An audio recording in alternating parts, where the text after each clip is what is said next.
Beautiful. Thank you. It's a nice, beautiful day today. Artist of distinction. How does that feel? It's so lovely.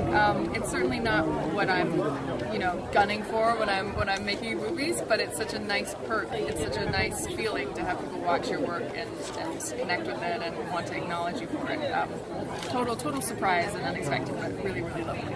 Yeah, and also you have Birds of Prey coming out. Are there any other projects that you're excited about aside from Birds of Prey? I mean, obviously DC is huge, superheroes, villains, things like that. But is there any other project that's kind of close to your heart that you're really proud of? Well, I have a film coming out in October called Gemini Man, which was directed by Ang Lee and stars Will Smith and Clive Owen, and so I'm really excited about that. It's kind of pushing the boundaries of technology in terms of the visuals of the film. It's this kind of hyper 3D 4K stuff that I don't even fully understand, but it's really beautiful, and Ang Lee is such a exciting filmmaker and somebody that I was really so proud to get to work with. So yeah, I'm really excited to see how that turns out. Yeah. Well, thank you so much for your time. Really appreciate it. Thank you so much. Nice to meet you. Nice